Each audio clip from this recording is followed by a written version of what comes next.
Hey, I'm standing here in front of the house I grew up in, and if you're like me and Maria and you grew up in Texas, then you've probably been seeing crepe myrtles your entire life. They are a ubiquitous and integral part of Southern American culture. Now, it wasn't until I started traveling to other countries that I realized you just don't see them everywhere like you do here.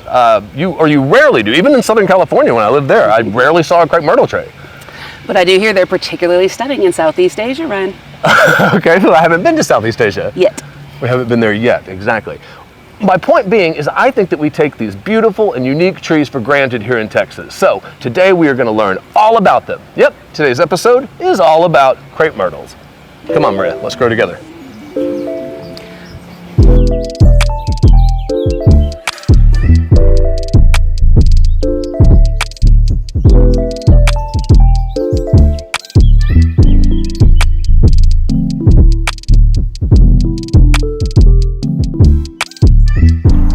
Hey, so now we're up here at Covington's Nursery in our crepe myrtle section. Maria, before we dive in, I just want to cover a couple basics, like where do we plant our crepe myrtle? Okay.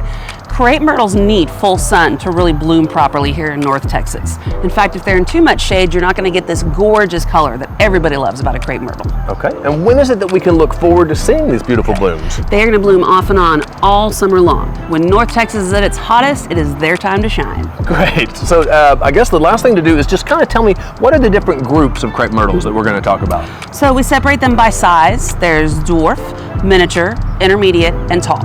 Okay, and the tall ones were definitely the ones we were in front of at my parents' house. So let's start with those and we'll work our way down. You bet. Okay. So Maria, I see you're over here next to these really big guys here, but I've thought of a different question already. Do all the sizes come in all the colors? Well, Ryan, crepes come in ranges of pinks, reds, whites, and purples. And there's some variation of one of those colors in pretty much every size across the board. Well, that's great to know, because now we can just concentrate on what size we want. What size would you, like how big is this going to get? The Colorama Scarlet's going to get about 15 to 20 foot tall, so it would be considered a tall one.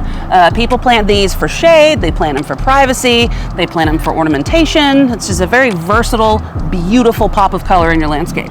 As long as you're ready for it to get big. Exactly. Yeah. And side note, crepes also come in single trunk, which are becoming increasingly more popular these days. Just the one trunk on this one. Yep. So Maria, you brought us over here to the intermediate crepe myrtles, but I can't help but notice that more than just their size has changed. What's going on? These leaves are black? That's right, Ryan. These are dark-leafed crepe myrtles, which have become super popular in recent years because they provide such a unique contrast in your landscape. I mean, I love them, but my next question is, can I get an intermediate crepe myrtle that has normal leaves? Absolutely. Okay, this seems like there's so many options here. Let's move on. Sure. Oh, hold on, Maria, I didn't ask you, how big are these an intermediate crepe myrtle going to get? Those are usually between 6 and 12 foot tall and wide, so they make a perfect specimen for the landscape. And are they going to stay a bush or can I make them a tree? Most people tree them up, but if you wanted to keep it shrubby, you absolutely can. Again, so many options. So if these are going to get 12 feet tall, that's great, but maybe I don't want a crepe myrtle that's going to get that big in my yard. So, what are my options? That's the nice thing about all these different sizes of crepes. As opposed to lopping the top of that thing off to get the size you want, you just buy one in the maturity size that works for your landscape. You're not constantly pruning and pruning it down. Exactly. Like these Petite Orchids, they're going to top out at about 5 foot, and that makes them perfect as a shrub or as a small ornamental tree specimen, however you prefer. Nice.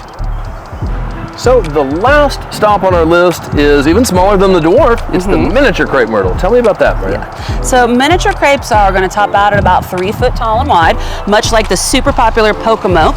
And I know it's not blooming right now, but please trust me when I say it is spectacular when it's blooming. It stays nice and round and is a perfect shrub specimen for your landscape. Okay, enough about that. Let's talk about the one that did manage to bloom for us today. Thank you. Yes, she is the Princess Lyla, and this one's only going to get about 1 to 2 foot tall and wide, and it is a weeping variety, so it's going to cascade down to the ground. It's also just a super cool plant. Yes, it's absolutely beautiful. Oh, hold on. It wouldn't be a Maria and Ryan episode if I didn't try to shove in a bonus tree. So yes. Maria, I do want to talk about this guy. Ryan, this is one of my absolute favorite crepe myrtles. This is the Acoma. It's only going to get about 10 foot wide, maybe about 12 foot tall. But what makes this one so special is that weeping umbrella-like habit. Oh, don't weep. You're beautiful.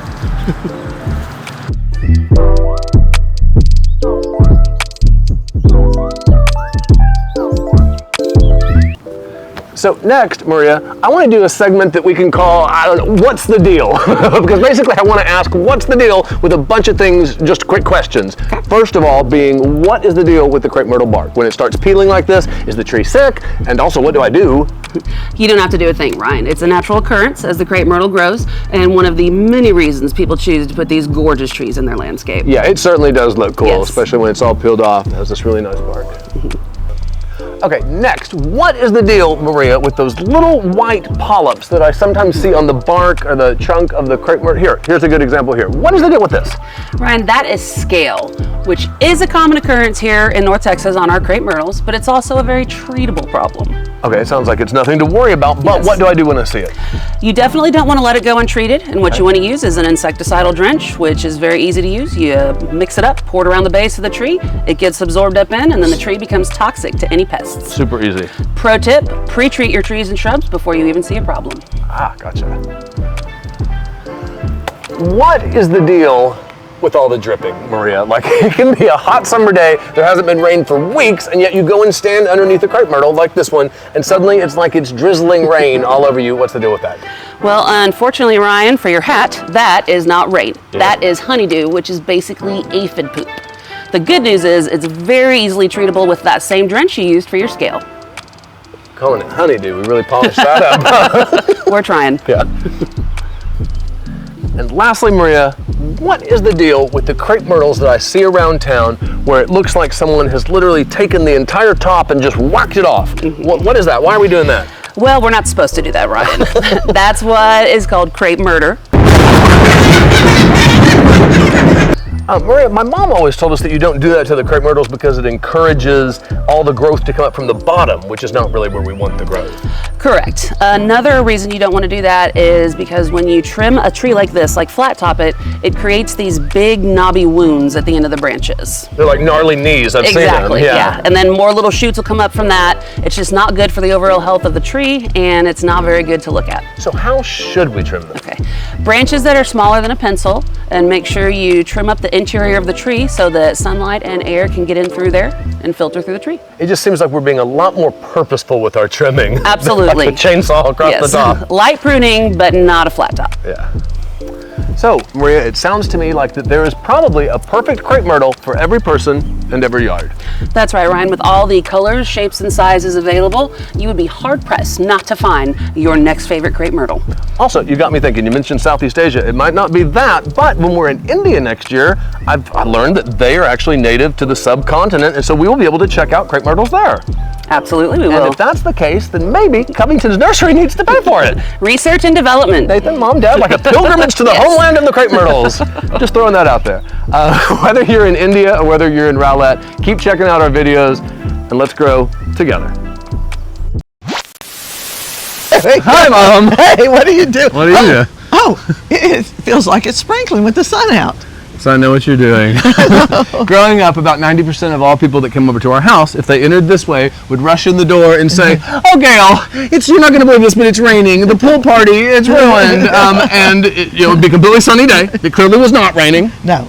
This is aphid secretion that is coming down, which we called it aphid TT, but you just said, Maria said it was poo-poo. I don't know. The bottom line is I thought all of her friends were idiots. Why does everyone she knows is incapable of telling the weather? They all come in telling me that it's raining. That's a weird friend group to have. But you can feel it. You can feel it. I mean, we just get used to it. It's probably damaged me as a child, actually. Seriously.